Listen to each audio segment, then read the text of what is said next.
Okay, so this video isn't really as fun, I should say, as the others because this one basically goes over semantics and all the nitty gritty why teachers are going to nitpick you and, oh, that's 2 points off because you forgot to include the. That's basically what this video is about, okay? So, congruent, you can, blah, blah, blah. Let me write it for you. So congruent is basically looks like when you write it, so you label it correctly, you write it like this.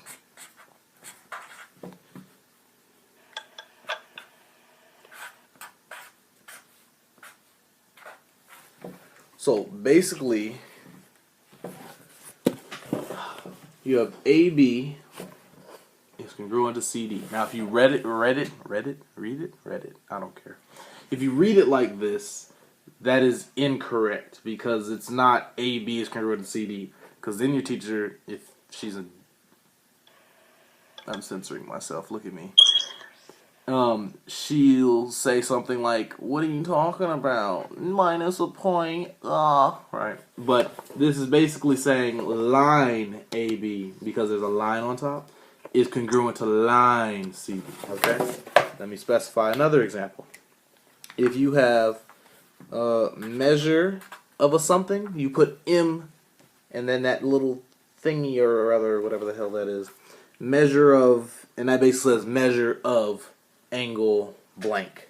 So measure of angle A is equal to measure of angle B. This is really important. Not really, but it's really important.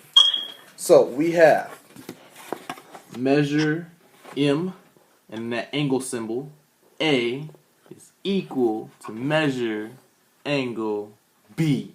Okay? Measure of angle A is equal to measure of angle B. No squiggly line looking little thingy on top of the equal sign, okay? And then you have what's angle A and then angle B, and then you write it like this, okay?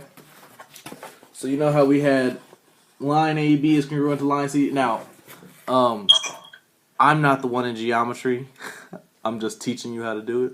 So I might be wrong and you're like, but TJ, you just said blah, blah, blah. I'm talking about when I say it and I'm going over real fast, going over an example, I might say it wrong. Who cares? As long as you do it right, that's what's important. Okay? Cool. So, angle A is congruent to angle B. You write it angle A, angle, that little thingy, A, equal with that little squiggly line thing. It means congruent angle B. Okay? And is there any other semantic thing I should... Oh, yes.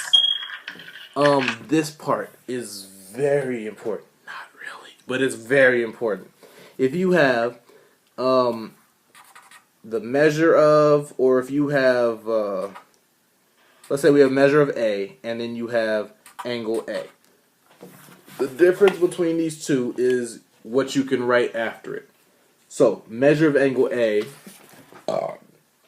excuse me, you can put, after you put measure of angle A, you can put an equal sign, okay? And then you can equal it to something. If you have angle A, you have to specify what that is. And then you say angle A, and you write the word is. And let's say we're talking about angle A is a 45-degree angle, okay? So measure of angle A equals, and you just write 45.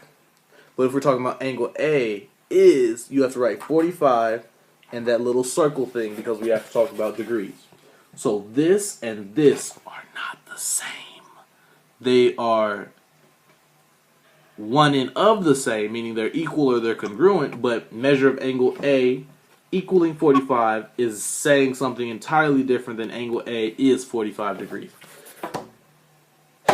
Alright, went over the semantics. Combining two videos at once, okay? Midpoint of a segment, bisector of a segment, perpendicular bisector, okay? These are all going into bisecting a segment. Midpoint of a segment is quite simple. Look at the root words. Come on now. Midpoint, middle, point of a segment, okay? So segment is a that dot thing, dot at the end, right? We have a dot here and we have a dot here. Looks like a dumbbell, right? Yeah. Okay. Midpoint is the middle, and basically what that says is, for example, let's see. Here we go. The midpoint of the line between California and New York would be like some lame state that nobody cares about, like Oklahoma or something like that, okay? So that's the midpoint of California and New York.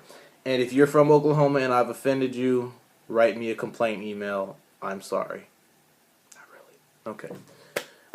That's the midpoint, okay? If we have a midpoint between 1 and 10, it would be 5 because it's in the middle. And then you have an equal amount on each side, okay? So you have 1 through 5 on one side, and then you have 5 through 10 on the next side. They should be equal.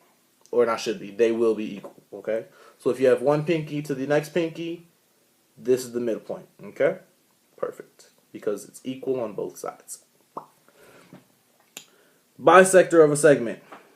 Oh, that's basically a line or some type of figure where it's not just a point. Midpoint is a point. Bisector means you put a line in between that mug, and now it's separate. Okay? Cool. Perpendicular bisector, a line bisecting and perpendicular to a segment.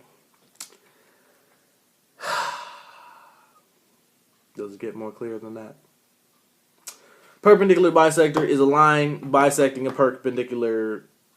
No, sorry, a line bisect. Okay, so remember we were talking about bisector? Well, let's say you have a bisector that doesn't cross at like an angle or some weird karate chop thing like that. It crosses at a angle that makes a perpendicular angle, and now perpendicular lines, and then it constructs a 90-degree angle. Yes. Measuring distance between points. Combining a third video into this video. Awesome. Between points, the distance between points, blah, blah, blah, connecting. The distance between 2 points is the length of the. Oh, that's common sense. Okay, cool. Measuring distance. The measuring distance between points. The distance between 2 points. The distance between 2 points is the length of the segment connecting them. It's basically saying what color is the blue sky, but on a segmental scale. Okay, it's basically saying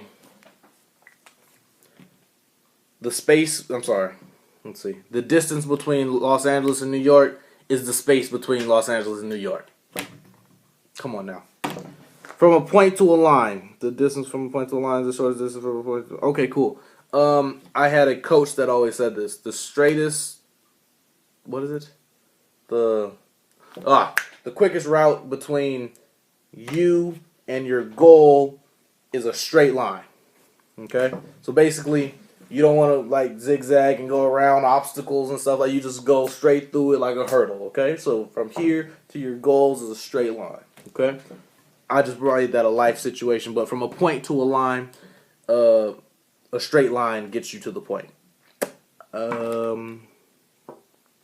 Yeah, equidistant. That's a term. That's terminology basically saying the distance between. Let's say this. If I'm here. And I take a step forward, and then I take a step back, that means the distance between here and here is equal. They're equidistant because I step forward and step back. Okay? So it's equidistant. Another way to explain it would be the distance between Los Angeles and Las Vegas is the same distance between Las Vegas and Los Angeles. It's the same thing. I'm trying to give you as many analogies as possible that make sense so you can get the point. The distance between my house and your house is the same distance between your house and my house.